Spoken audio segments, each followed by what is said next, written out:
चलो फिर उसी पे अपन एक दो क्वेश्चन और प्रैक्टिस करेंगे। देखना, एक सेम क्वेश्चन फिर से प्रैक्टिस करा रहा हूं।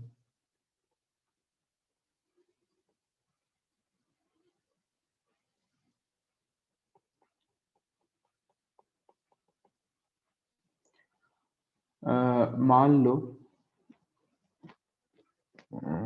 हॉलो सिलेंडर है ये,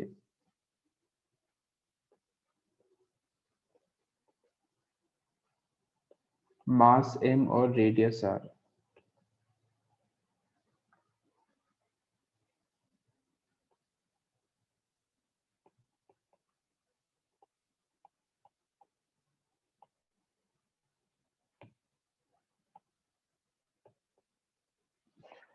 कैपिटल M, कैपिटल K और हॉलो सिलेंडर का ही मास कैपिटल M ही है। तुमसे पूछा गया find time period of the block. कल वाला ही क्वेश्चन है, बस यहाँ पे तुम्हें डिस्क दिया गया था, आज अपन हॉलो सिलेंडर दे रहे हैं। करो ट्राई, बताओ।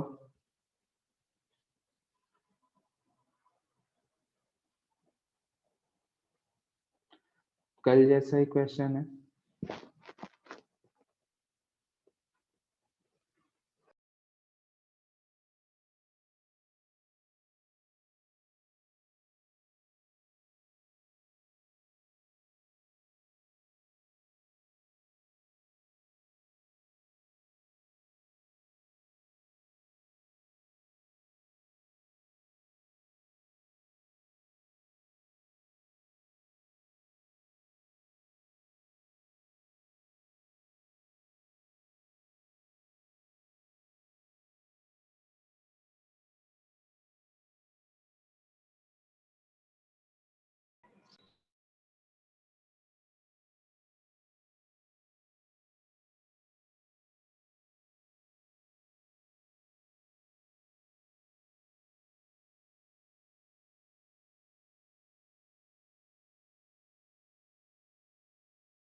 चलो करते हैं सॉल्व। क्या करोगे, सबसे पहले तो मेन पोजीशन पे एक एफबीडी अपन ड्रॉ कर लेते हैं। तो ऊपर की तरफ टेंशन लगेगा और नीचे की तरफ mg। तो T बराबर mg, और यही T किसके बराबर होगा, kx नॉट के। तो एक इक्वेशन तो अपने पास सिंपल है, kx नॉट बराबर mg, ठीक है। ब्लॉक को अपन ने जरा सा y डिस्टेंस डिस्प्लेस करा है। तो अब मैं एनर्जी लिख रहा हूं, total energy at y displacement. क्या क्या लिखेंगे ध्यान से देखो। हाँ ठीक है, देखते हैं। क्या क्या लिखेंगे तो बताओ। सबसे पहले तो हाफ के एक्स नॉट प्लस वाई का स्क्वायर माइनस हाफ के एक्स नॉट स्क्वायर, इस वाले टर्म में डाउट नहीं होगा। फिर पोटेंशियल एनर्जी की बात करें तो M G into Y, kinetic energy की बात करें तो half M V square plus half I omega square.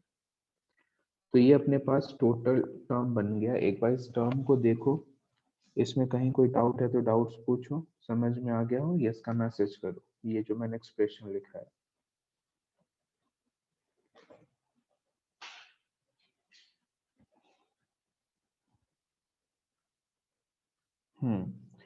चलो अब इसे अपन सिंपली डिफरेंशिएट कर देते हैं।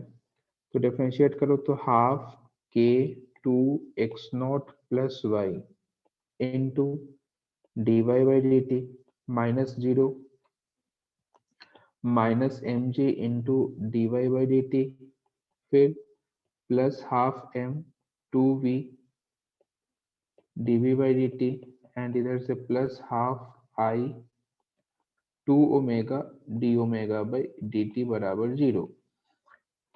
एक आध दो स्टेप में डायरेक्ट करूंगा, यहाँ से आ जाएगा K X naught plus K Y into V minus M G into V, इससे ये कैंसिल होगा एंड सिंपल एम ए आएगा, इस टू से ये टू कैंसिल होगा या प्लस एम ए आएगा, है ना। हाँ, हॉलो सिलेंडर के लिए एम आर स्क्वायर होता है पता है अपने को, तो इसको अपन वैल्यू पुट करेंगे तो एम ए ही आएगा, जीरो आ जाएगा। ठीक है, यहाँ पे वेलोसिटी कहाँ गई, ये रहा। हाँ, तो वेलोसिटी कैंसिल करो, कर दिया। तो देखो के एक्स नॉट से एम जी कैंसिल हो जाएगा, तो इधर से के वाई बराबर क्या बनेगा, के वाई बराबर बनेगा माइनस टू एम ए, तो ए बराबर minus K by two M into Y.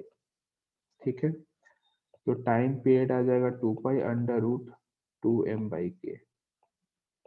ये आना चाहिए आंसर मेरे हिसाब से। एक बार देखो, चेक करो, कहीं पे कोई डाउट है तो पूछो, समझ में आया हो तो यस का मैसेज करो।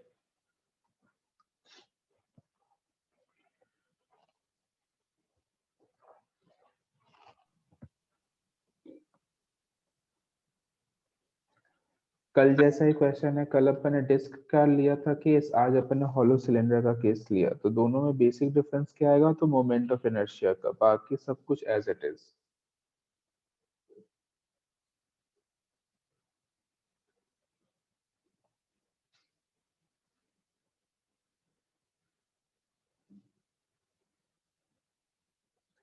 बताओ ये तुम्हें क्वेश्चन भी समझ में आ गया हो तो यस का मैसेज करो, फिर आगे बढ़ेंगे।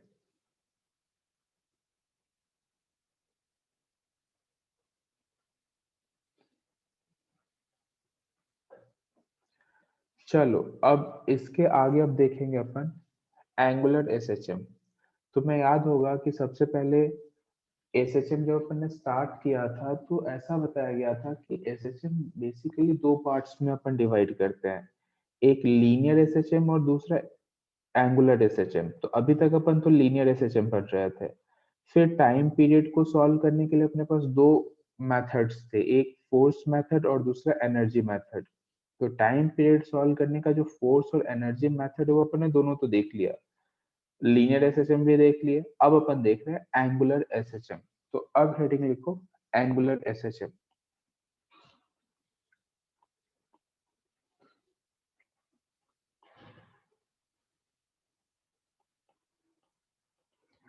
एंगुलर एसएचएम,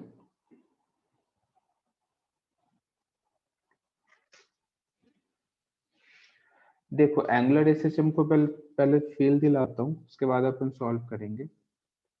एक सिंपल पेंडुलम मानते हैं इस तरीके से, और इस पेंडुलम को अपन ने थीटा एंगल डिस्प्लेस कर दिया है। तुम क्या देखोगे कि ये इस तरफ भी थीटा एंगल तक वापस आया, मतलब ये इस पाथ को ये रोटेट मतलब रिपीट कर रहा है लगातार, है ना।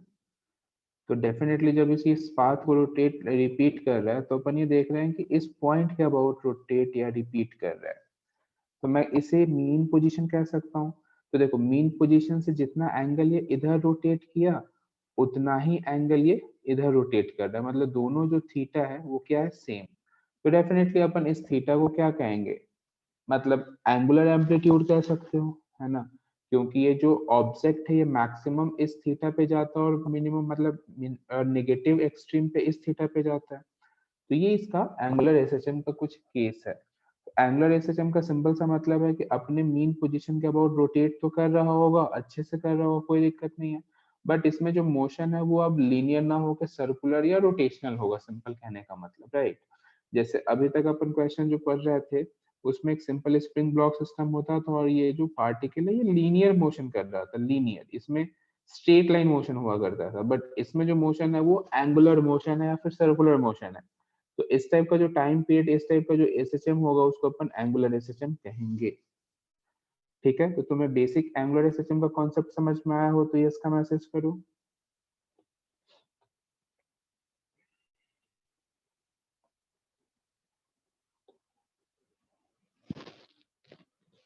तो एंगुलर एसएचएम क्या है तुम्हें आइडिया लग गया। लीनियर एसएचएम सिंपल, जो स्ट्रेट लाइन में मोशन करेगा उसे अपन लीनियर एसएचएम, और जो सर्कुलर पाथ पे रोटेट करेगा उसे अपन एंगुलर एसएचएम कह सकते हैं। ठीक है, तो अब इसके लिए अपन मैथमेटिकल फॉर्म देख लेते हैं। जैसे लीनियर एसएचएम को में अपन ने देखा था कि acceleration directly proportional to X होगा, तो ए को अपन माइनस ओमेगा स्क्वायर एक्स के बराबर लिखेंगे, इसी को थोड़ा और डिफरेंशिएशन वाले फॉर्म में लिखे तो D two X plus omega square X का समेशन किसके बराबर होगा, 0।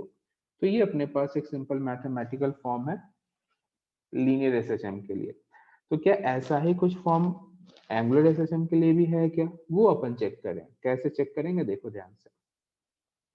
तुम एक चीज नोटिस कर रहे हो, तो जैसे ही अपन इस ब्लॉक को इधर डिस्प्लेस कर रहे थे तो इस ब्लॉक पे एक रिस्टोरिंग फोर्स लग रहा था, right.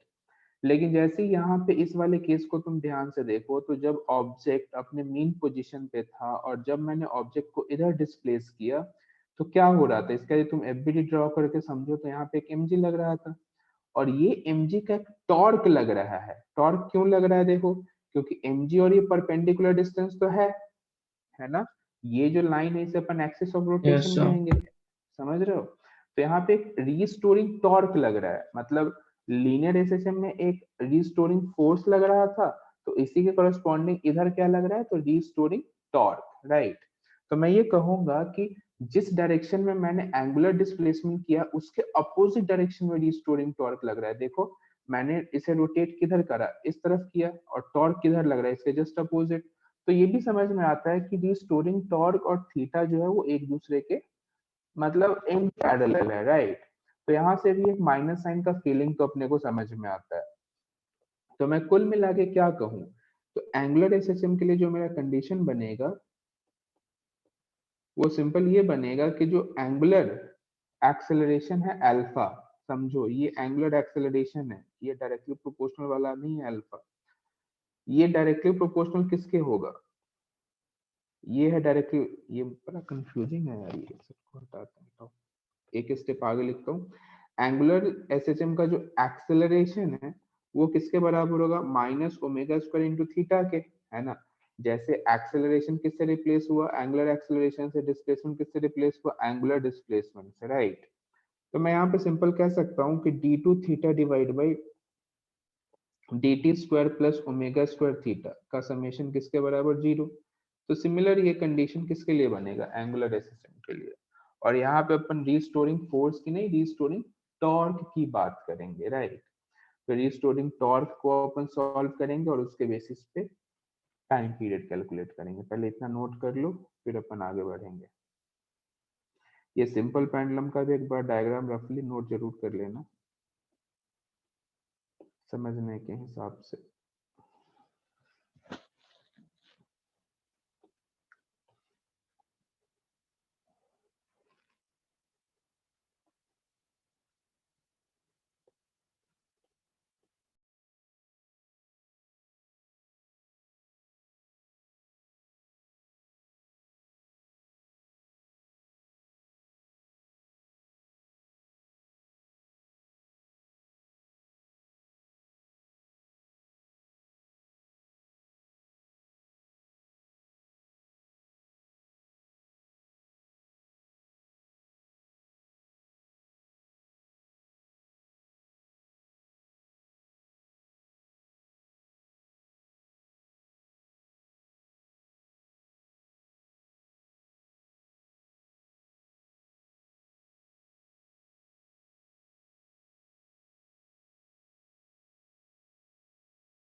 Sir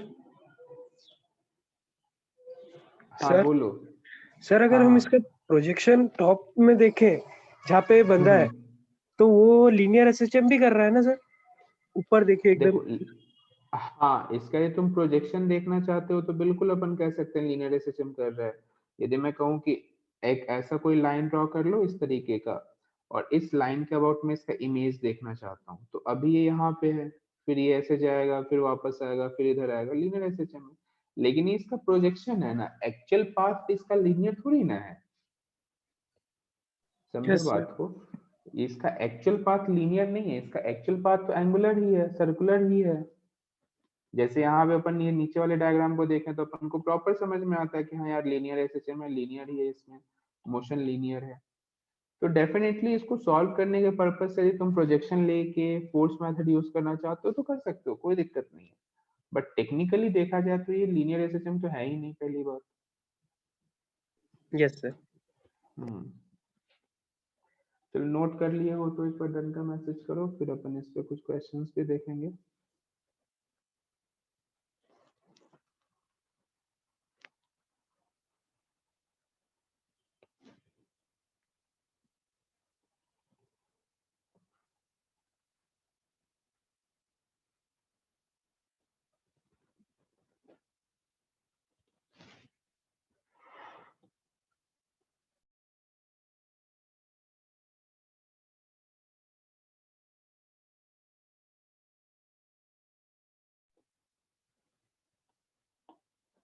omega square constantly, हाँ बिल्कुल बिल्कुल बिल्कुल। एक्चुअली यहाँ पे अल्फा और डायरेक्टली प्रोपोर्शनल में अपन कंफ्यूज हो रहे थे, इसलिए मैं ये एक स्टेप तो लिखा ही नहीं। कायदे से मुझे ये भी स्टेप लिखना था कि जो एंगुलर एक्सेलरेशन होता है वो डायरेक्टली प्रोपोर्शनल किसके होता है, एंगुलर डिस्प्लेसमेंट के, वो भी नेगेटिव साइन के साथ। तो ये प्रोपोर्शन वाला साइन की वजह से अपन कंफ्यूज ना हो, इसलिए मैंने ये लाइन लिखा ही नहीं, डायरेक्ट मैंने ये सेकेंड लाइन लिख लिया।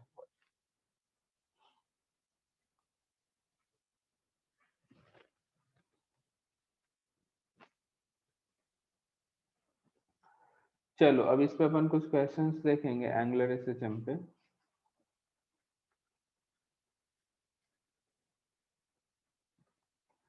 देखना, पहले तो अपन time period of simple pendulum ही कैलकुलेट कर लेते हैं। देखो, इसके ऊपर लिखना चाहो लिख सकते हो, calculation of time period of simple pendulum.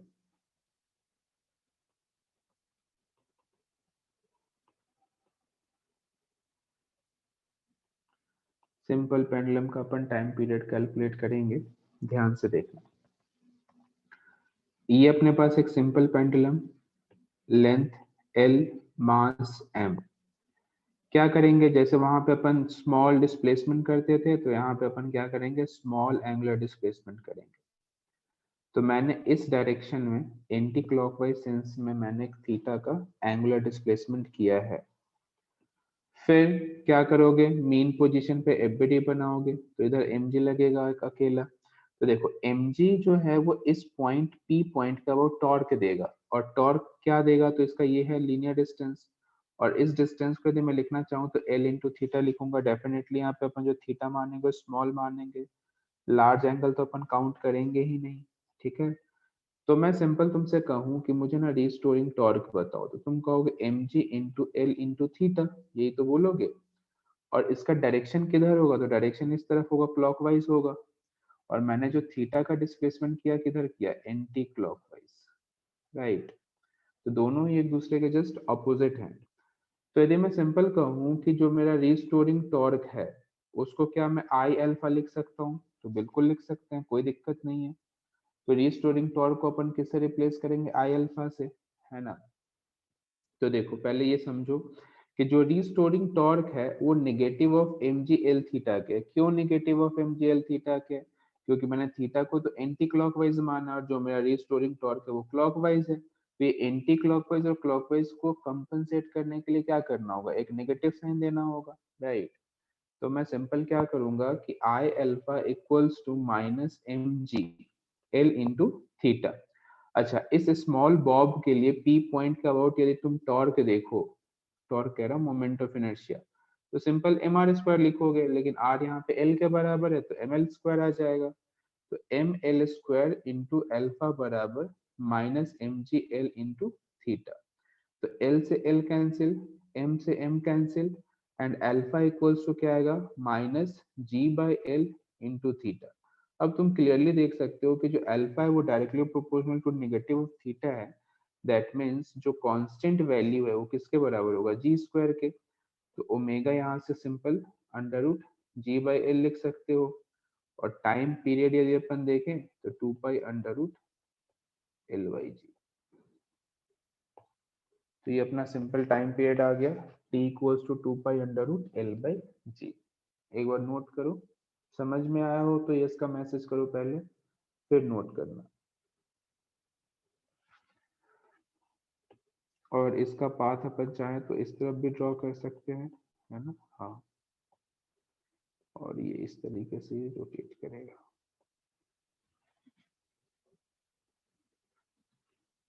Note करना।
देखो, इसमें टाइम पीरियड किस किस चीज पे डिपेंड करता है, लेंथ पे और ग्रेविटी पे। तो जिस पॉइंट पे लेंथ और ग्रेविटी अपना सेम रहेगा उस पॉइंट पे अपना टाइम पीरियड सेम रहेगा। लेकिन पिछले क्वेश्चन जैसा इसमें एडवांटेज नहीं है। पिछले क्वेश्चन में क्या था, पिछले वाले सेक्शन में, कि टाइम पीरियड जो था वो simple t equals to 2 pi under root m by k था। तो मास तो कांस्टेंट ही रहेगा, और एक k क्या था, स्प्रिंग कांस्टेंट, वो भी कांस्टेंट रहेगा।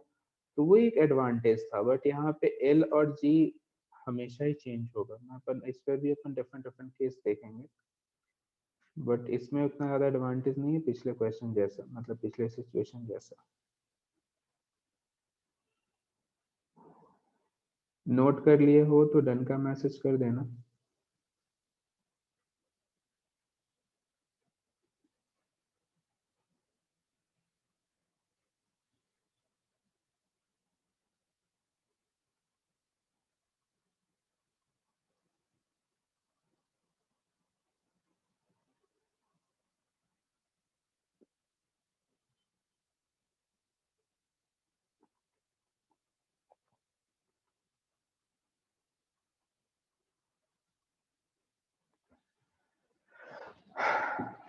देखो, पहले अपन इसके कुछ डिफरेंट केसेस देख लेते हैं, फिर आगे बढ़ेंगे।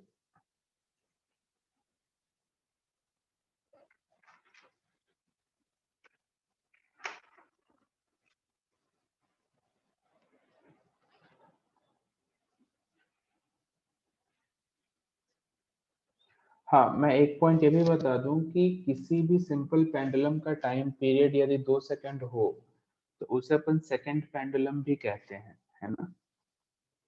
तो एक स्टार मार्क करके पॉइंट लिखना लिखवा रहा हूँ। If the time period of simple pendulum is 2 second, star mark देके एक पॉइंट लिखो। If the time period of simple pendulum is 2 second,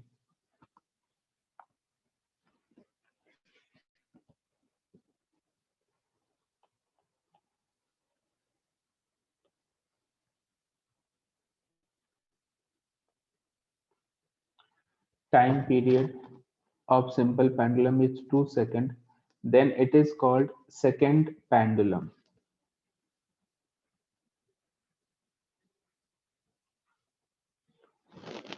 Then it is called second pendulum. तो अब अपन सेकंड पेंडुलम में कुछ देखो, इसमें तो तुम्हें बता दिया गया कि टाइम पीरियड 2 सेकंड।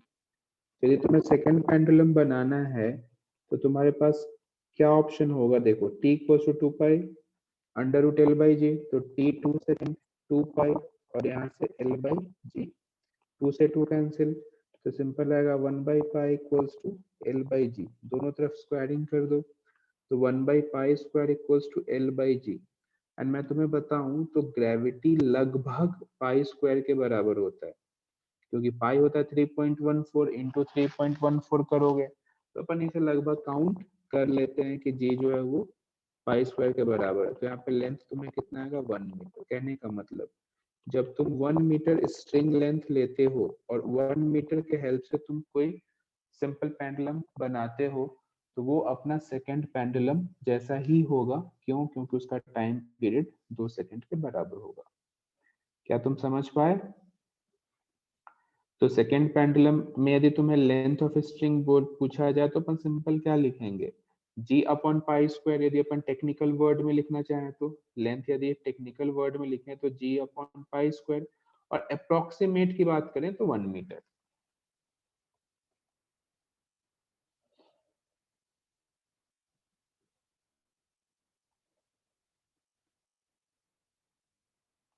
तो ये पहले एक बार नोट करो, फिर अपन इसके कुछ वेरिएशंस देखेंगे।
नोट कर लिए हो तो डन का मैसेज करो, फिर आगे बढ़ेंगे।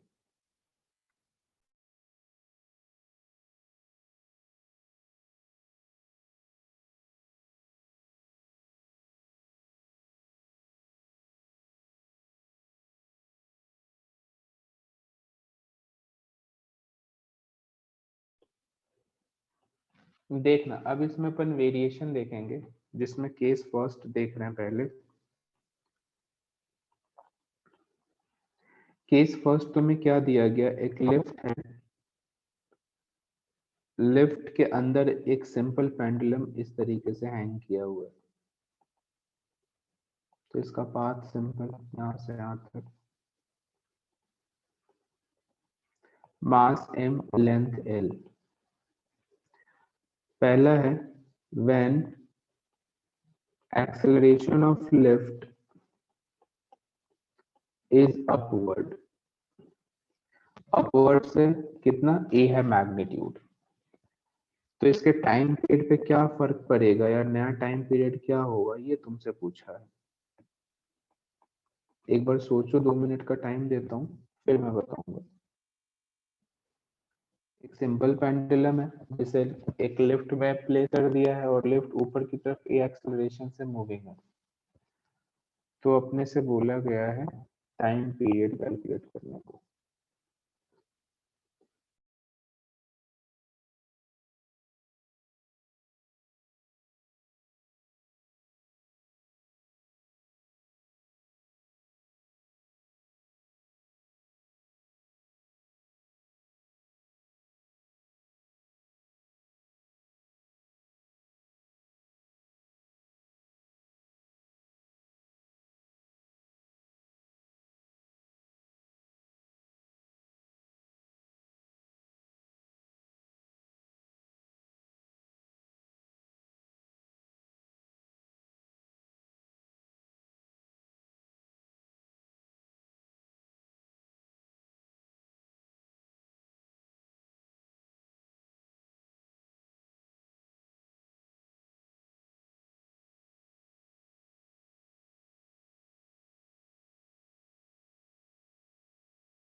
बहुत बढ़िया।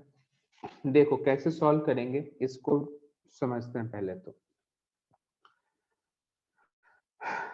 देखो यदि तुम लिफ्ट में बैठ जाते हो, एक बार मैं प्रॉपर मेथड बताऊंगा फिर अपन शॉर्टकट से देखेंगे, है ना। मान लो यदि तुम लिफ्ट में बैठ जाते हो और तुम एफबीडी ड्रॉ करते हो, तुम कैसे एफबीडी ड्रॉ करोगे? देखो किसी थीटा एंगल पे अपन डिस्प्लेसमेंट करके चेक करेंगे, तो तुम नीचे एक mg का फोर्स लगाओगे और नीचे एक सूडो फोर्स भी लगाओगे, है ना, क्योंकि तुम एक नॉन इनर्शियल फ्रेम में बैठे हुए हो। ठीक है। अब यदि यहाँ पे अपन रिस्टोरिंग टॉर्क देखें तो अपन क्या लिखेंगे? mg plus ma into L into theta, क्योंकि ये डिस्प्लेसमेंट तो एल थीटा के बराबर होगा। सिंपल समझो। माइनस साइन क्यों आएगा इसका रीजन तुम्हें पता है कि जिस डायरेक्शन में अपन ने डिस्प्लेसमेंट करा है उसके जस्ट अपोजिट डायरेक्शन में रिस्टोरिंग टॉर्क है।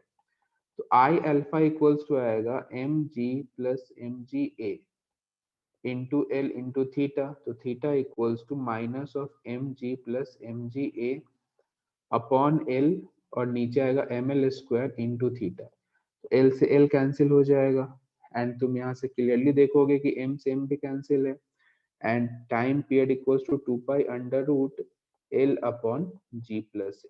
तो ये तो मैंने प्रॉपर तरीका बताया, एक एक स्टेप प्रॉपर फॉलो करते हुए। तो टाइम पीरियड में क्या चेंज आएगा कि जी की जगह क्या आ जाएगा? जी इफेक्टिव।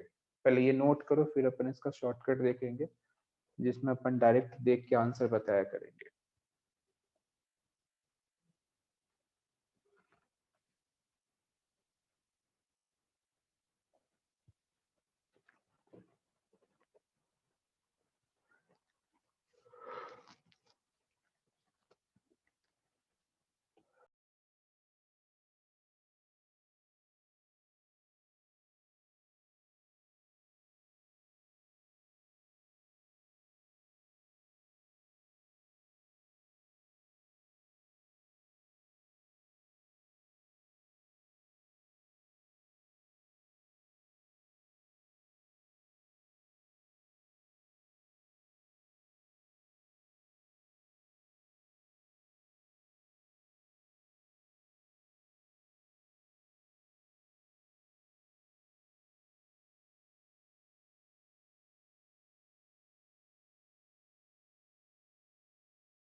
नोट कर लेना, डन का मैसेज कर देना।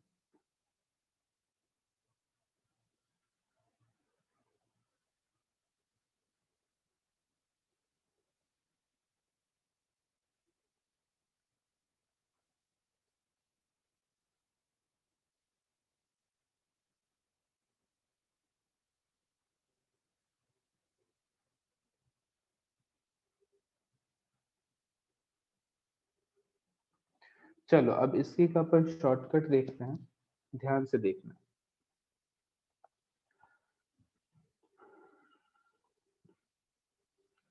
सिंपल लिफ्ट एंड एक पेंडुलम। तुम्हें क्या करना है ना, सिर्फ टेंशन सॉल्व करना है।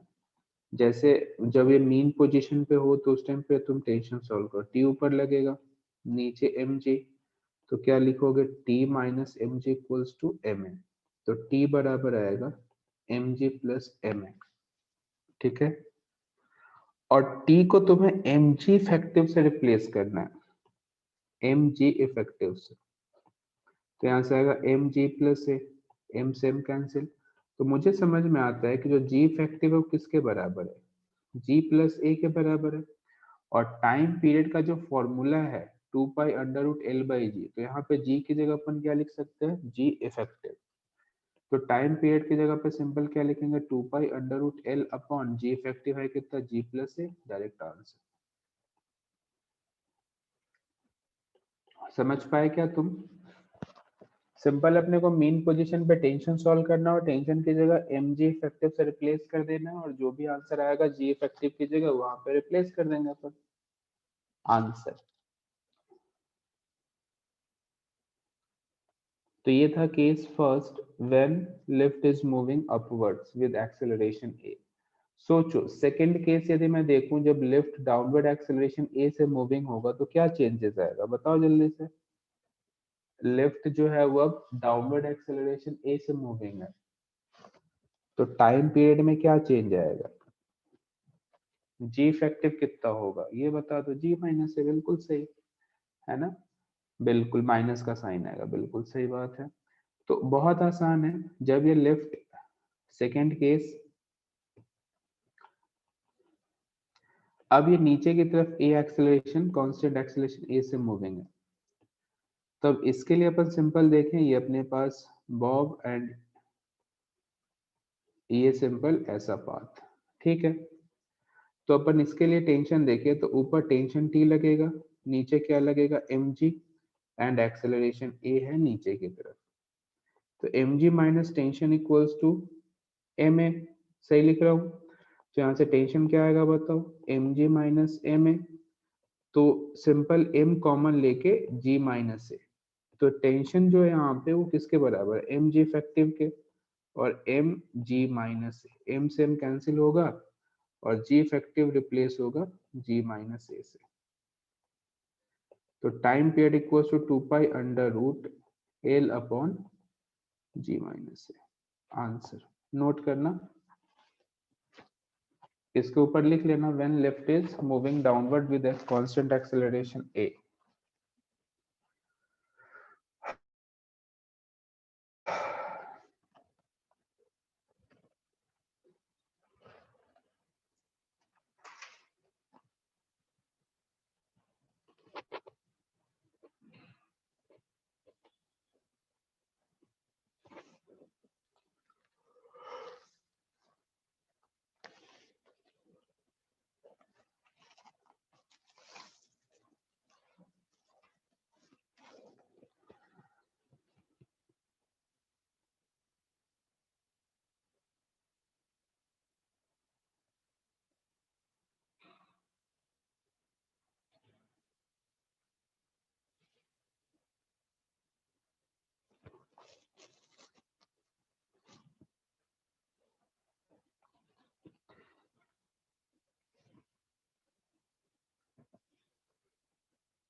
नोट कर लिए हो तो डन का मैसेज कर दो, फिर आगे बढ़ेंगे। इस पे भी अपन 5-6 केसेस देखेंगे।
चलो नेक्स्ट। अब मैं डायग्राम मतलब 3-4 डायग्राम ड्रॉ करूंगा और तुम्हें डायरेक्ट उसका आंसर बताना होगा, ठीक है।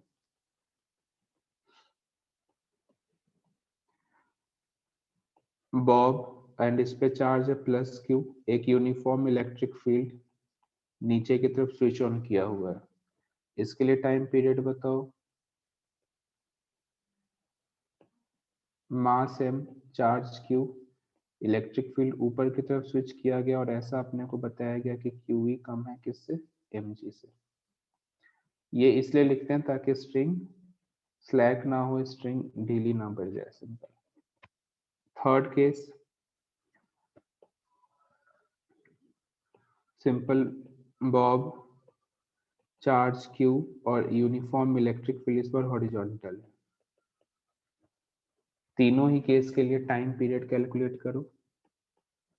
3 मिनट नहीं 4 मिनट का समय देता हूँ, सोचो आराम से, दिमाग लगाओ, बस टेंशन अपने को सॉल्व करना है मीन पोजीशन पे। और जो टेंशन को mg इफेक्टिव से रिप्लेस करोगे, g इफेक्टिव की जगह जो आएगा t इक्वल्स टू 2π√L/g की जगह डाल दोगे। करो सॉल्व, 4 मिनट का समय है।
देखना सॉल्व करेंगे।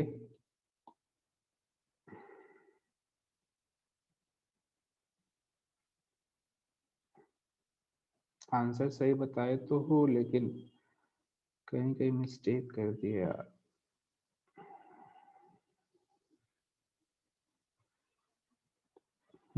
चलो देखते हैं। पहले वाले के लिए अपन एबिलिटी ड्रॉ करें तो ऊपर लगेगा टेंशन, नीचे लगेगा mg, और एक और फोर्स लगेगा Q इंटू ई, राइट। तो टेंशन की जगह अपन क्या लिखेंगे, mg प्लस क्यू ई, और टेंशन किससे रिप्लेस होगा, mg इफेक्टिव से, तो mg plus Q E, G effective mg plus Q E divide by m। तो जी इफेक्टिव को किससे लिखेंगे, g plus Q E by M. Simple है। तो यहाँ पे टाइम पीरियड क्या बनेगा, 2 pi under root L upon G plus Q E by M. पहला पार्ट यदि अच्छे से समझ में आ गया हो तो मुझे यस का मैसेज करो।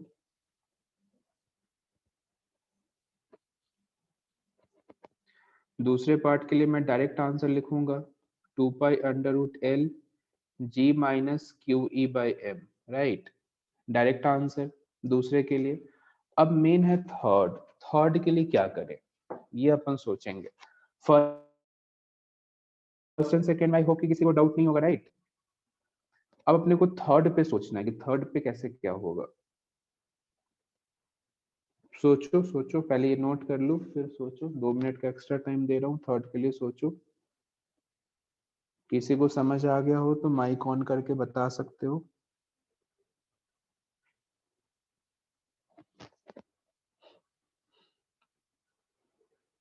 एंगुलर एसएचएम एंगुलर एसएचएम तो है, वो बिल्कुल सही है, लेकिन अपन टाइम पीरियड क्या लिखेंगे।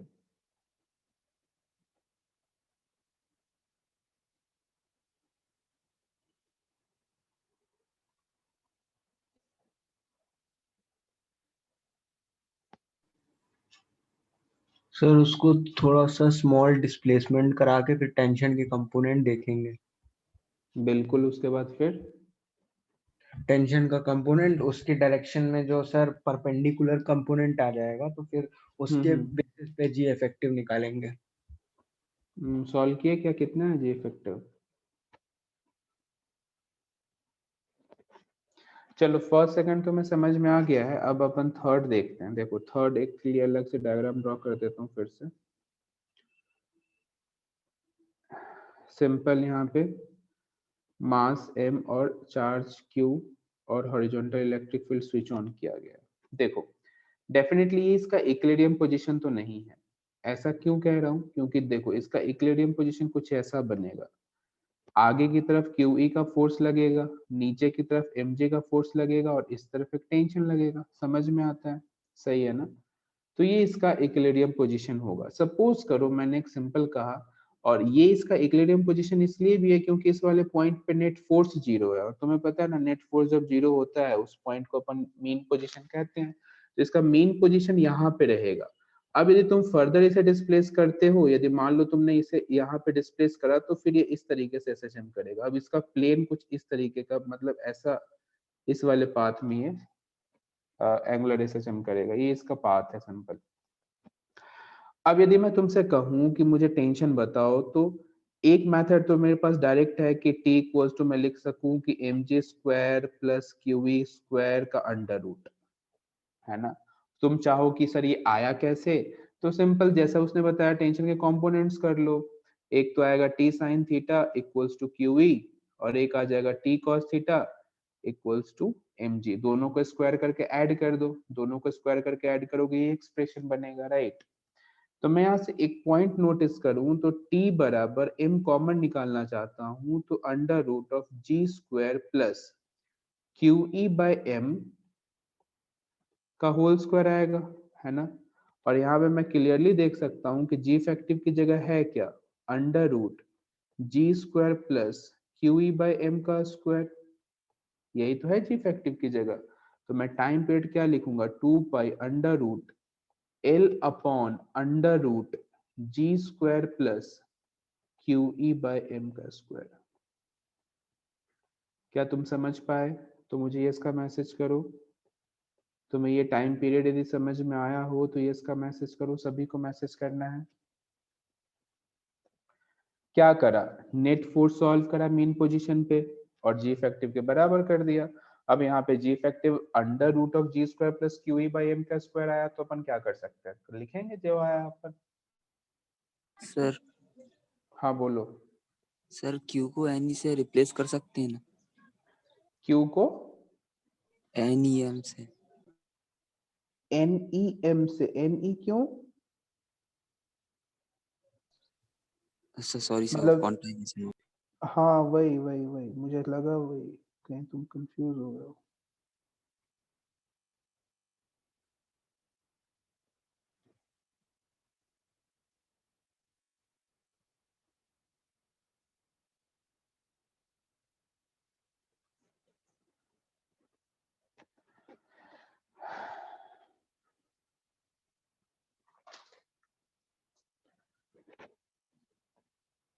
तुम्हें ये क्वेश्चन बहुत अच्छे समझ में आ गया हो तो ये इसका मैसेज करो, फिर अपन और केसेस देखेंगे।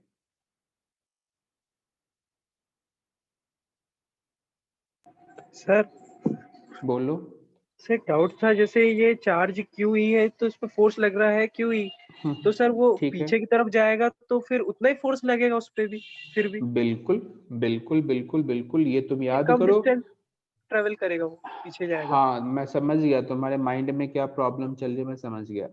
याद करो, इसे थोड़ा लीनियर एसएचएम से थोड़ा कंपेयर करके मैं बताता हूँ तो तुम्हें ज्यादा समझ में आएगा। एक सिंपल स्प्रिंग ब्लॉक सिस्टम था, इस पे मैंने कांस्टेंट एफ नॉट का फोर्स लगाया था, क्या इसका टाइम पीरियड चेंज हुआ था क्या? No sir. नहीं। क्यों नहीं हुआ था? क्योंकि ये जो एफ नॉट है वो क्या किया कि इसका मीन पोजीशन को पहले तो शिफ्ट किया, सिंपल। पहले इसने क्या करा, इसने मीन पोजीशन को शिफ्ट कर दिया। अब इस मीन पोजीशन को तुम एडिशनल, मतलब जहां पे मीन पोजीशन है वहां से तुम फर्दर डिस्प्लेस करते हो, तो अब इसका पाथ यहां से यहां तक रह जाएगा ना, समझ रहे हो? अब सिंपल सोचो तुम, ये मैं कहता हूं कि पहले ये सिंपल पेंडुलम ऐसा था, लेकिन इस पे फोर्स लगने की वजह से ये ऐसा हो गया, तो ये इसका मीन पोजीशन है। लेकिन जैसे ही तुम इधर डिस्प्लेस करोगे तो इसके पास एक पोटेंशियल एनर्जी स्टोर हो जाएगी, तो उस पोटेंशियल एनर्जी से फिर पीछे, फिर इधर, तो इसका पाथ, बस इसका जो लाइन ऑफ पाथ है ना वो चेंज हो गया। समझ पा यस रहे हो? सर। क्योंकि यस सर। यहाँ पे तो mg वगैरह सब बैलेंस कर दिया, जैसे तुमने ऊपर ले गया तो इसके पास एक mgh की एक्स्ट्रा पोटेंशियल एनर्जी आ गई। अब जब ये मीन पोजीशन पे वापस आएगा तो फिर इसके पास kinetic energy half mv square होगी, और ये काइनेटिक एनर्जी फिर लॉस इन पोटेंशियल में जाएगा, देखो ये, क्योंकि इसका हाइट नीचे है, लॉस इन पोटेंशियल में जाएगा, और ये लॉस इन पोटेंशियल में उतना ही जाएगा जितना ये ऊपर गया है। तो समझ में आता है कि उतना ही डिस्प्लेसमेंट ऑपोजिट डायरेक्शन में भी होगा, एंगुलर डिस्प्लेसमेंट। आइडिया लगा क्या? चलो नेक्स्ट यस सर। क्वेश्चन करेंगे अब। हाँ नेक्स्ट क्वेश्चन सॉल्व करेंगे अब। देखो, एक कोई मूविंग ट्रक है। अच्छा सभी को समझ में तो आ रहा है ना? मैसेज तो बस 3-4 स्टूडेंट ही कर रहे हैं।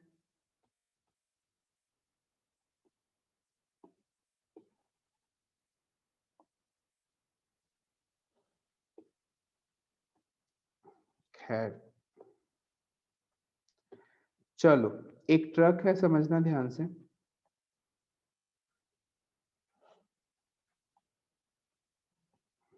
ये सिंपल मान लो ट्रक है। अब मैंने एक सिंपल पेंडुलम को इस ट्रक में हैंग कर दिया है, और ये ट्रक कांस्टेंट ए एक्सेलरेशन से मूविंग है। टाइम पीरियड बताना है तुम्हें।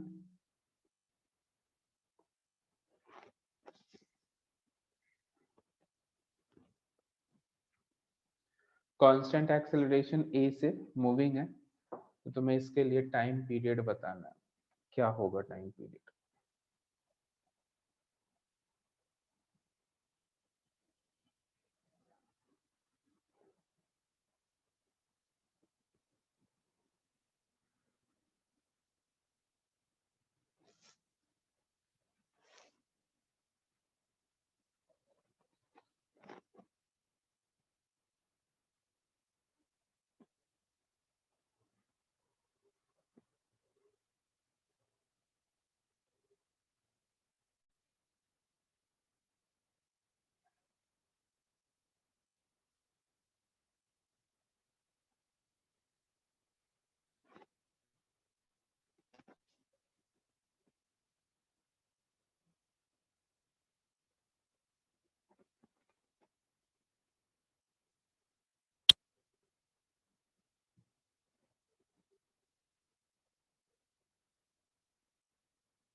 कुछ आइडिया लग रहा है क्या आएगा answer? 2 pi root a² plus l²। l² होगा या g² होगा, सोचो।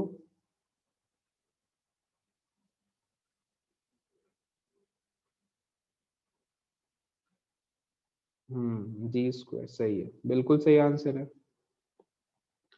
देखो आसान है, कैसे? पहले तो मैं समझू तो ये कुछ इस वाले पोजीशन पे इक्विलिब्रियम पे रहेगा, ये इसका इक्विलिब्रियम पोजीशन तो है नहीं, कैसे नहीं है? तो एफबीडी ड्रॉ करो, इधर टेंशन लगेगा, नीचे क्या लगेगा mg, और एक सूडो फोर्स पीछे लगा दे ma का, तो ये इसका इक्विलिब्रियम पोजीशन है। तो मैं डायरेक्ट t² इक्वल्स टू लिख सकता हूँ mg² प्लस ma²। तो t बराबर डायरेक्ट मैं लिख रहा हूँ g√g² plus a², right. And तुम यहाँ से देख सकते हो कि जो g इफेक्टिव है वो किसके बराबर है? √g² प्लस a² के। बस यहाँ से डायरेक्ट आंसर है। तो टाइम पीरियड इक्वल्स टू 2 पाई√L/g इफेक्टिव, और g इफेक्टिव है क्या? g² plus a²।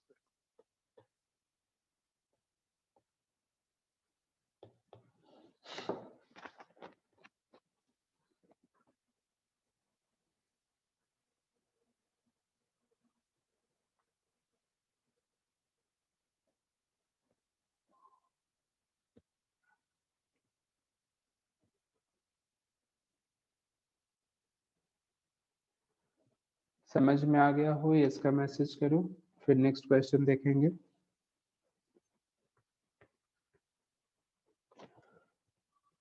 SHM chapter को फील कर पा रहे हो क्या? मतलब मजा आ रहा है पढ़ने में?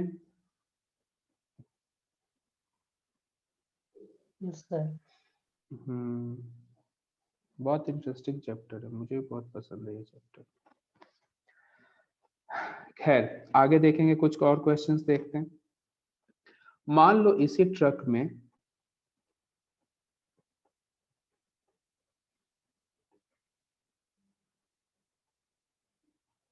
इसी सेम ट्रक में स्प्रिंग ब्लॉक सिस्टम होता, क्या बताते टाइम पीरियड? सब सिचुएशन सेम है, स्प्रिंग ब्लॉक सिस्टम है।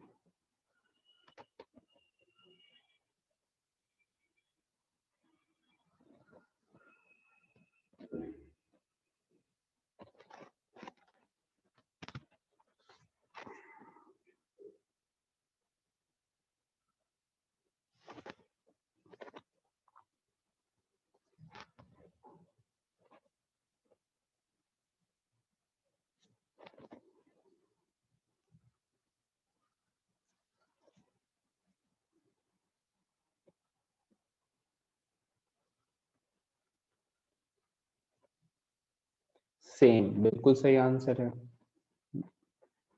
नहीं नहीं नहीं नहीं नहीं नहीं, जी माइनस के एक्स नॉट वगैरह कुछ नहीं करेंगे यार, मैं तुम्हें कंफ्यूज कर दिया और तुम हो भी गए। इसमें टाइम पीरियड क्या लिखे थे अपन ने? टी पाई इक्वल्स टू 2 पाई√m/k। अब तुम सोचो कहीं पे तुम्हें यहाँ जी वगैरह दिख रहा है क्या? नहीं दिख रहा, एम और के है, और एम और के तो कभी चेंज होगा नहीं, समझ रहे हो? एक तो ये लॉजिक। दूसरा लॉजिक, यदि मैं इसका एफबीडी ड्रॉ करूं तो इसका एफबीडी कुछ इस तरीके से ड्रॉ होगा, देखना ध्यान से। ये इस तरीके से कुछ मेंटेन करके रखेगा अपने आप को। तो एक पीछे की तरफ एम ए का फोर्स लगेगा, नीचे की तरफ एक एम जी का फोर्स लगेगा के एक्स नॉट। तो तुम देखो ये तो कांस्टेंट फोर्स है ना, एम ए क्या है? Constant force. और अपने को सिखाया गया है कि स्प्रिंग ब्लॉक सिस्टम में कोई कांस्टेंट फोर्स लगता है तो उसमें टाइम पीरियड चेंज नहीं होता, उसका time period as it is होगा। इवन जितने भी तुम अभी पीछे के सिचुएशन करे हो सिंपल पेंडुलम वाले, उन सभी को यदि तुम स्प्रिंग ब्लॉक सिस्टम से रिप्लेस करो तो सभी का टाइम पीरियड यही आएगा, किसी में कोई चेंजेस नहीं आएगा। तुम समझ रहे हो क्या? मैं एक बार फिर रिपीट कर रहा हूँ, तुम अभी तक जितने भी केसेस सिंपल पेंडुलम के लिए देखे हो, when lift is moving upward, downward, horizontal में वगैरह वगैरह, चार्ज है, ये है, वो है, ये सब सभी के लिए स्प्रिंग ब्लॉक सिस्टम है यदि, तो इसका टाइम पीरियड होगा t इक्वल्स टू 2 पाई√m/k। ये तुम्हें मैंने पहले भी कराया हुआ है और एक बार फिर मैं रिपीट कर रहा हूँ अभी। समझ पा रहे हो क्या तुम? तो ये इसका मैसेज करो। स्प्रिंग ब्लॉक सिस्टम में यदि कहीं भी कांस्टेंट फोर्स लगेगा तो उसका टाइम पीरियड चेंज नहीं होगा। यहाँ पे टाइम पीरियड जो सिंपल पेंडुलम के केस में चेंज क्यों हुआ, क्योंकि जी है, जी क्या है, एक्सेलरेशन ड्यू टू ग्रेविटी, और ये सिचुएशनल डिपेंडेंट है। लिफ्ट में बैठेंगे तो एक्सेलरेशन अलग होगा, लिफ्ट यदि ऊपर जा रही है अलग, नीचे जा रही है अलग, हॉरिजॉन्टल में मूविंग है अलग, चार्ज है, इलेक्ट्रिक फील्ड है तो सिचुएशन अलग। तो इसमें डिफरेंट डिफरेंट केसेस के अलग अलग सिचुएशंस बन रहे थे और उसके बेसिस पे अपन आंसर बता रहे थे। बट स्प्रिंग ब्लॉक सिस्टम में ऐसा कुछ पॉसिबल नहीं है। क्यों नहीं पॉसिबल है? क्योंकि इसका अपने प्रॉपर कैलकुलेशन देखा हुआ है कि यदि कोई कांस्टेंट फोर्स लगता है स्प्रिंग ब्लॉक सिस्टम में तो उस वाले पर्टिकुलर केस के लिए टाइम पीरियड में कोई चेंज देखने को नहीं मिलता। तो पहले तुम्हें ये केस बहुत अच्छे से समझ में आ गया हो तो एक बार यस का मैसेज करो। फिर आगे अपन देखेंगे फिजिकल पेंडुलम। अभी तक अपन सिंपल पेंडुलम देख रहे थे, अब अपन देखेंगे फिजिकल पेंडुलम।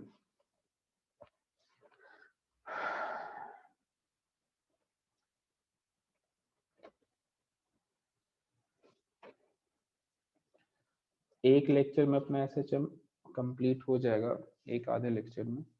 तो एसएचएम के बाद अपना कौन सा चैप्टर स्टार्ट होगा? चैप्टर तो ऐसे खत्म हो रहा है ना, ऐसा लगता है पता ही नहीं क्या ही हो रहा है। तुम्हें भी ये फील होता होगा नहीं?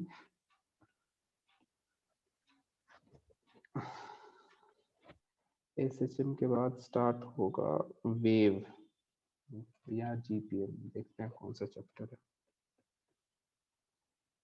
चलो हेडिंग लिखना फिजिकल पेंडुलम।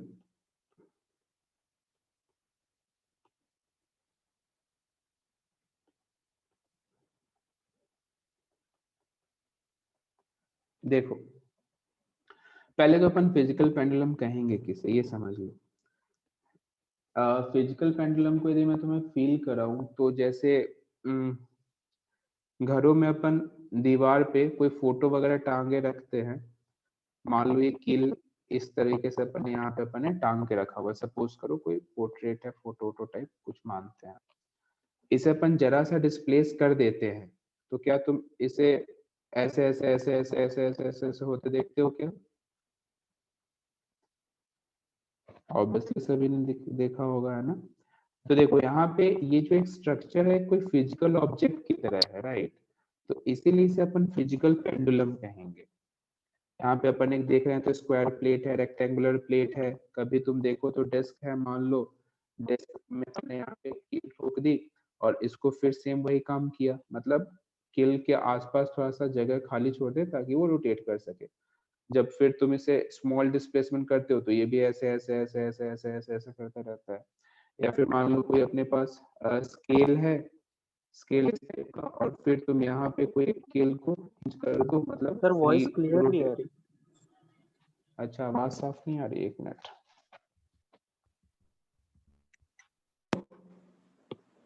अब ठीक आ रही है क्या? Yes sir. तो देखो मैं कह रहा था कि मान लो कोई एक सिंपल क्या कह रहा था, हाँ स्केल है, मतलब कोई सा भी चाहो तो मतलब 2D में कोई रेक्टेंगुलर प्लेट मान लो और यहाँ पे मैंने कील ठोक दी और फिर इसको अपन रोटेट कर रहे हैं तो ये भी ऐसे ऐसे ऐसे ऐसे घूमेगा, है ना, इस तरीके से। समझ रहे हो क्या तुम? तो ये जो जो भी सिचुएशन मैं तुम्हें बता रहा हूँ ना, ये सभी फिजिकल पेंडुलम का एग्जाम्पल है। अब अपना टारगेट क्या है कि इस फिजिकल पेंडुलम का टाइम पीरियड कैलकुलेट करना। अभी तक अपन simple pendulum, spring block, mainly इसी टाइप के क्वेश्चन को डील कर रहे थे। अब अपन चीजों को जनरलाइज करना चाहते हैं। अब अपने पास कोई सा भी रैंडम स्ट्रक्चर होगा, उस रैंडम स्ट्रक्चर यदि एसएचएम कर रहा है तो उस रैंडम स्ट्रक्चर का अपन टाइम पीरियड कैसे फाइंड आउट करेंगे, ये अपन इस वाले सेक्शन में सीखेंगे, जिसे अपन फिजिकल पेंडुलम कहते हैं। कैसे सीखेंगे देखो ध्यान से, एक एक स्टेप बता रहा हूं मैं तुम्हें। तो पहले हेडिंग लिख लेना फिजिकल पेंडुलम, और एक सिंपल तुम्हें जनरल सिचुएशन से तुम्हें सिखा रहा हूँ। सपोज करो अपने पास कोई एक ऑब्जेक्ट इस तरीके का है ना, और ये इस P पॉइंट के अबाउट फ्री टू रोटेट है और इसके परपेंडिकुलर है अपना एक्सिस ऑफ रोटेशन। वो जो मैं ड्रॉ नहीं कर सकता, तुम्हें समझना होगा, इसके जस्ट परपेंडिकुलर है, राइट? तो परपेंडिकुलर है इसका एक्सिस ऑफ रोटेशन। तो ये रोटेट किस तरीके से करेगा, तो एक मैं सिंपल डायग्राम से तुम्हें समझाऊं तो सपोज करो ये कुछ इधर डिस्प्लेस कर दिया तो इधर डिस्प्लेस होने लग जाएगा, और ये कुछ इस तरीके से, है ना। मान लो इसका सेंटर ऑफ मास है, तो मैं लाइन ड्रॉ करके तुम्हें समझाऊं तो पहले ऐसे था, फिर ऐसे था, फिर बाद में ऐसे हो गया, है ना। तो एक बार इधर अपन ने डिस्प्लेस करा और एक बार मैंने इधर डिस्प्लेस करा, तो ये इस तरीके से रोटेटिंग है। अब मुझे इसके लिए इसका टाइम पीरियड कैलकुलेट करना है, टाइम पीरियड कैलकुलेट करना है। क्या करेंगे, तरीका वही होगा कि स्मॉल एंगुलर डिस्प्लेसमेंट करते हुए इस पे एफबीडी ड्रॉ करो। तो देखो मैंने इस लाइन से इसे थीटा एंगल रोटेट किया है, ठीक है। इसका सेंटर ऑफ मास कहीं यहाँ पे होगा ऐसा मानते हैं, तो सेंटर ऑफ मास यहाँ पे है, तो इस पे नीचे की तरफ mg का फोर्स लगेगा। एंड सपोज करो ये सेंटर ऑफ मास और ये जो p पॉइंट जो एक्सिस ऑफ रोटेशन है, इसके बीच जो डिस्टेंस है उसे मैं L इफेक्टिव मान लेता हूँ, या सिंपल d कह लो, d कह लेते हैं अपन, बाद में अपन इसे चेंज करेंगे। d है सपोज, तो यदि मैं तुम्हें कहूं कि ये डिस्टेंस बताओ तो तुम कहोगे d into theta. d into theta वो स्मॉल d थीटा वाला नहीं है, d अलग है, थीटा अलग है, ठीक है। l ही मान लो यार, नहीं तो नहीं, d ठीक है, रहने दो, d थीटा इसको ब्रैकेट में रख देता हूँ। तो यहाँ पे यदि मैं रिस्टोरिंग टॉर्क लिखना चाहूँ तो मैं क्या लिखूंगा, mg into D into theta, ये तो लिखूंगा, और दोनों एक दूसरे का नेगेटिव है, और रिस्टोरिंग टॉर्क को आई अल्फा लिखोगे, तो mg into D into theta, तो अल्फा इक्वल्स टू आ जाएगा mg d divide by I, minus sine के साथ इंटू थीटा, तो ओमेगा स्क्वायर या omega equals to under root mg d divide by I, और आई कौन से पॉइंट के अबाउट, तो पी पॉइंट के अबाउट, क्योंकि अपना P point axis of rotation है, तो यहाँ से अपने पास टाइम पीरियड का एक फॉर्मूला आ जाता है I P upon M G D, और डी है क्या, सेंटर ऑफ मास और एक्सिस ऑफ रोटेशन के बीच परपेंडिकुलर डिस्टेंस। तो एक ये फॉर्मूला है जिसे तुम चाहो तो याद कर सकते हो, याद करोगे डायरेक्ट अपना आंसर आता चला जाएगा। एक बार देखो समझो, यदि तुम्हें समझ में आया हो तो यस का मैसेज करो। कोई सा भी रैंडम स्ट्रक्चर के लिए अब अपन टाइम पीरियड कैलकुलेट कर रहे हैं। इससे पहले क्या कर रहे थे कि कोई डिफाइंड स्ट्रक्चर जैसे सिंपल पेंडुलम, स्प्रिंग ब्लॉक, इस टाइप के क्वेश्चन को अपन डील कर रहे थे, लेकिन अब कोई सा भी जनरल स्ट्रक्चर है उसके लिए अपन टाइम पीरियड कैलकुलेट कर रहे हैं। मतलब तुम मेरी चीजों को कनेक्ट कर सको तो पहले अपन ने बहुत लिमिटेड चीजों में टाइम पीरियड कैलकुलेट करना सीखा। अब जैसे अपने को ये सब काम करना आ गया तो फिर अपन रियल लाइफ में स्विच कर रहे हैं। रियल लाइफ में स्विच करने का मतलब जो अपने सराउंडिंग्स में जो स्ट्रक्चर्स दिखते हैं उसका अपन टाइम पीरियड कैलकुलेट कर रहे हैं।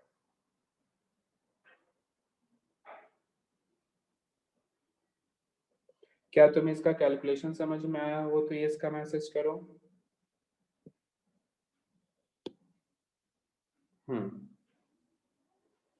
तो पहले ये नोट कर लो, मुझे इस पे बेस्ड क्वेश्चन अपन नेक्स्ट क्लास में करेंगे, क्योंकि एक साथ इसके क्वेश्चन का पैकेज बन जाएगा तो अच्छा रहेगा।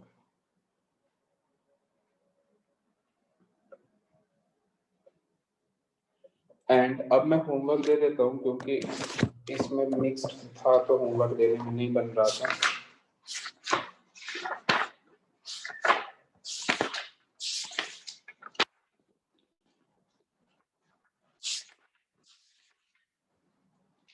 फिजिकल पेंडुलम को ही कंपाउंड पेंडुलम भी कहते हैं, है ना, कंपाउंड पेंडुलम, तो ये ध्यान रखना।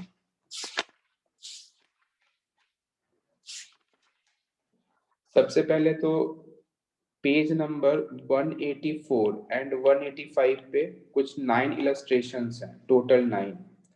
तो 184 185 के सारे इलस्ट्रेशन तुम सॉल्व करोगे, एंड एक्सरसाइज 1 में क्वेश्चन नंबर 20 तक, एक्सरसाइज 1 में क्वेश्चन नंबर 20 तक, उसके अगले दिन का होमवर्क रहेगा 21 से 39 तक, है ना। तो होमवर्क में पहले ही दे दिया, एक बार फिर रिपीट कर दे रहा हूँ। पेज नंबर 184 185 पे जो इलस्ट्रेशन है टोटल 9 क्वेश्चंस हैं वो सॉल्व करना है, एंड एक्सरसाइज 1 में क्वेश्चन नंबर 20 तक सॉल्व करना है, उसके अगले दिन 21 से 39 तक सॉल्व करना है। होमवर्क समझ में आया सभी को क्या? नेक्स्ट क्लास में सबसे पहले मैं होमवर्क डिस्कस करूंगा, फिर आगे बढ़ूंगा। तो मेक श्योर कि तुम होमवर्क कंप्लीट करके ही आना। Yes sir. संडे का टाइम है तो अच्छे से कंप्लीट कर लेना इस चैप्टर के। ऑलमोस्ट तुम इस टॉपिक के सारे क्वेश्चन कर सकते हो, क्योंकि अपना 95% से ज्यादा कंटेंट हो गया है।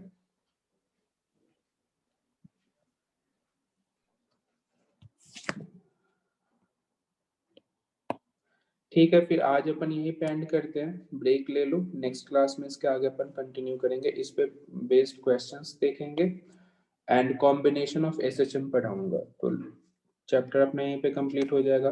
एसएचएम को अच्छे से पढ़ोगे तो तुम्हें वेव में, वेव ऑप्टिक्स में, स्ट्रिंग वेव, साउंड वेव, ये सब में बहुत हेल्प मिलेगा। क्योंकि जो वेव है ना, वो देखा जाए तो इसका एबीसीडी एसएचएम है, वो मैं बताऊंगा आगे। तो ये सब टॉपिक अच्छे से समझे हुए रहोगे ना, तो तुम्हें वहां पे बहुत आसानी, मतलब सब कुछ अच्छे से दिखेगा। देखो wave, string wave, wave optics, ये सब बहुत कंफ्यूजिंग चैप्टर है, लेकिन एक बार समझ में आ जाए ना तो बहुत मजा भी आता है, और इसके क्वेश्चंस कभी छूटते भी नहीं है, क्योंकि आसान क्वेश्चन आते हैं इस पे। तो इसका एसएचएम पढ़ने का एडवांटेज तो है। ठीक है, फिर होमवर्क सॉल्व करो, फिर इसके आगे अपन देखेंगे। स्नेहिल, मैं तुम्हें होस्ट बना देता हूँ। Thank you 15 sir. मिनट्स, हाँ 15 मिनट्स के बाद सर को ट्रांसफर कर देना। ब्रेक ले लो सभी। Thank you sir. Okay, welcome.